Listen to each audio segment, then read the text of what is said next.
ആർട്ടിന്റെയും ആർക്കിടെക്ചറിന്റെയും വലിയ പേട്രൺസ് ആയിരുന്നു മുഗൾ രാജാക്കന്മാർ.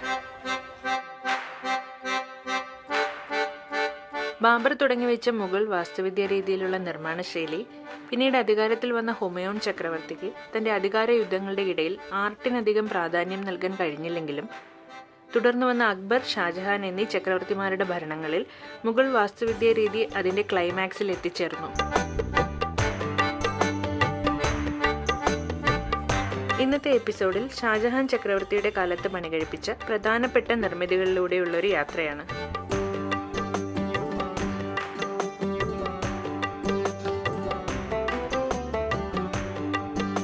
ആഗ്രയിലെ താജ്മഹൽ, ഡൽഹിയിൽ സ്ഥിതി ചെയ്യുന്ന റെഡ് ഫോർട്ട്, ജമാ മസ്ജിദ് എന്നിവയാണ് അക്കാലത്തെ മഹത്തായ നിർമ്മിതികൾ.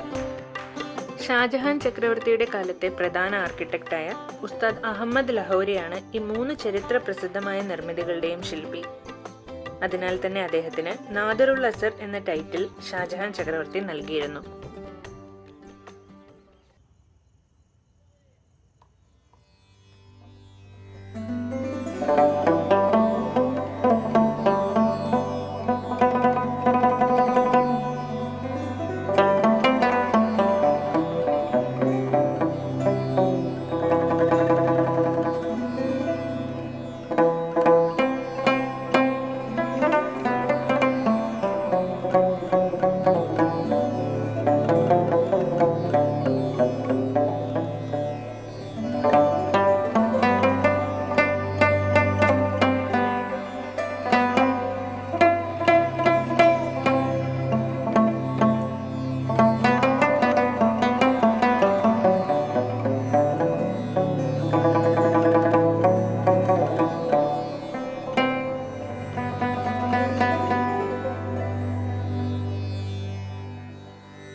ഷാജഹാൻ തന്റെ പ്രിയപ്പെട്ട ഭാര്യ മുംതാസ് മഹലിന്റെ സ്മരണയ്ക്കായി 1632-48 കാലങ്ങളിൽ നിർമ്മിച്ചതാണ് താജ്മഹൽ.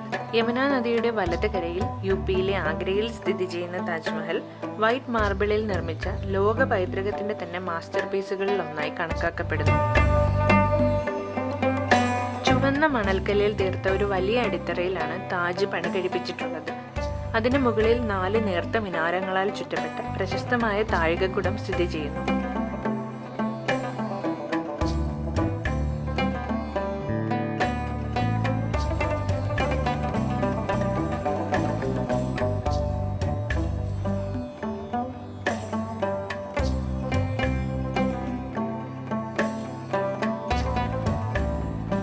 അതിമനോഹരമായ പണികൾ കൊണ്ട് അലങ്കരിച്ചിരിക്കുന്ന താജിനെ കാലത്തിന്റെ കവിളിലെ കണ്ണുനീർ തുള്ളി എന്നാണ് രവീന്ദ്രനാഥ ടാഗോർ വിശേഷിപ്പിച്ചത്. താജ്മഹൽ അതിന്റെ തലയെടുപ്പോടുകൂടിയും ലോക അത്ഭുതങ്ങളിൽ ഒന്നായി നിലനിൽക്കുമ്പോഴും pure love is the soul of life എന്ന സന്ദേശം കൂടി ലോകത്തിനായി നൽകുന്നു.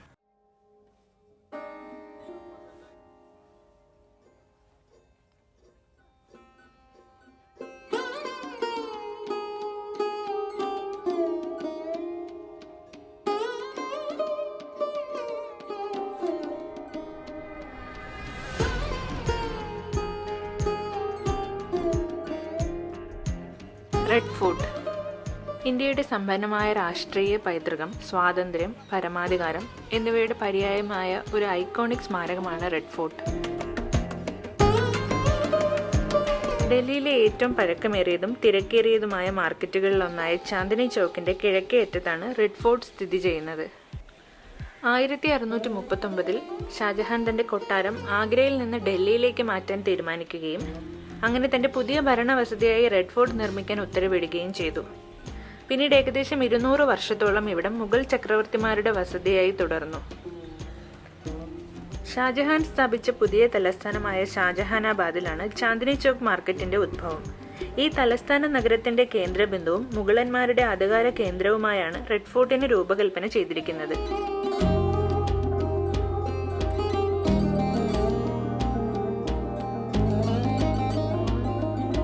100 125 ഏക്കർ വിസ്തൃതിയുള്ള മനോഹരമായ കോട്ട സമുച്ചയം. റെഡ് സാൻഡ്സ്റ്റോൺ കൊണ്ട് നിർമ്മിച്ച ഭിത്തികൾക്ക് ഏകദേശം 3 കിലോമീറ്റർ നീളമുണ്ട്. ആകെ 5 കവാടങ്ങളിലൂടെ ഈ സമുച്ചയത്തിലേക്ക് പ്രവേശിക്കാൻ കഴിയും. ചാന്ദിനി ചൗക്കിന് അഭിമുഖമായി പടിഞ്ഞാറ് ഭാഗത്തുള്ള ലഹോറി ഗേറ്റ് ആയിരുന്നു പ്രധാന കവാടം.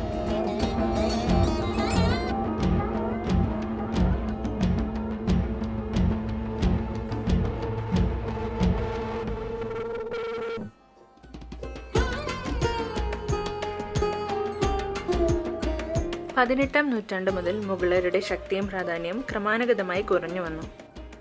ഔറംഗസേബിന് ശേഷം വന്ന ഭരണാധികാരികളുടെ കാര്യക്ഷമതയില്ലായ്മയും ആന്തരിക യുദ്ധവും മൂലം മുഗൾ ഭരണത്തിന്റെ അധപ്പതനം ആരംഭിച്ചു.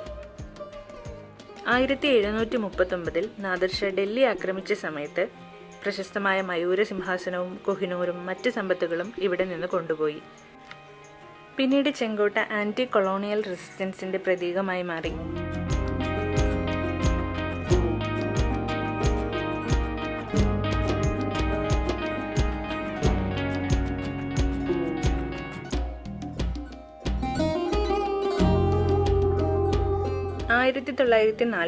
ഓഗസ്റ്റ് 15 ഇന്ത്യക്ക് സ്വാതന്ത്ര്യം ലഭിച്ച ശേഷം ജവഹർലാൽ നെഹ്റു ചെങ്കോട്ടയിൽ ത്രിപതാക ഉയർത്തിയതോടുകൂടി ഇന്ത്യയുടെ പരമാധികാരത്തിന്റെയും സ്വാതന്ത്ര്യത്തിന്റെയും ശാശ്വത പ്രതീകമായി ചെങ്കോട്ട ഇന്നും തുടരുന്നു.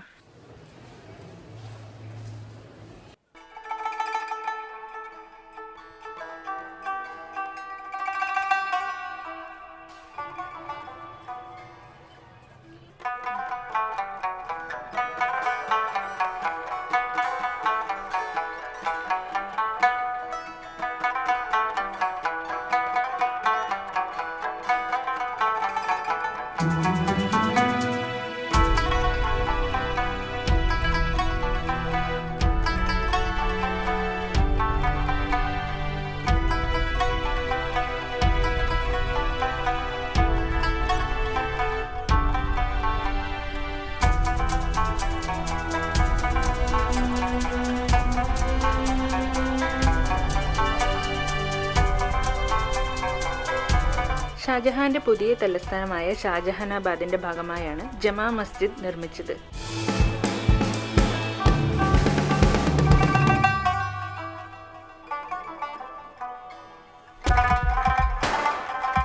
നിർമ്മാണ സമയത്ത് ഇന്ത്യൻ സബ് കോണ്ടിനെന്റിലെ ഏറ്റവും വലിയ പള്ളിയായിരുന്നു ഇത്. ഫത്തേപൂർ സിക്രിയിലെ ജമാ മസ്ജിദിന്റെ മാതൃകയിലാണ് ഇവിടെ പള്ളി നിർമ്മിച്ചിരിക്കുന്നത്. പള്ളി പ്രധാനമായും നിർമ്മിച്ചിരിക്കുന്നത് റെഡ് സാൻഡ്സ്റ്റോൺ കൊണ്ടാണെങ്കിലും വൈറ്റ് മാർബിളും ബ്ലാക്ക് മാർബിളും അലങ്കാരത്തിനായി ഉപയോഗിച്ചിട്ടുണ്ട്. 1628-58 വരെയുള്ള ഷാജഹാന്റെ ഭരണകാലം മുഗൾ വാസ്തുവിദ്യ അതിന്റെ പരകോടിയിൽ എത്തിച്ചേർന്നു. ചുവന്ന മണൽക്കല്ലിൽ നിന്ന് വെളുത്ത മാർബിളിലേക്കുള്ള മാറ്റം, എക്സ്ട്രീം സിമെട്രി, സങ്കീർണമായ പീട്രാദുര വർക്കുകൾ എന്നിവയായിരുന്നു പ്രധാന സവിശേഷതകൾ.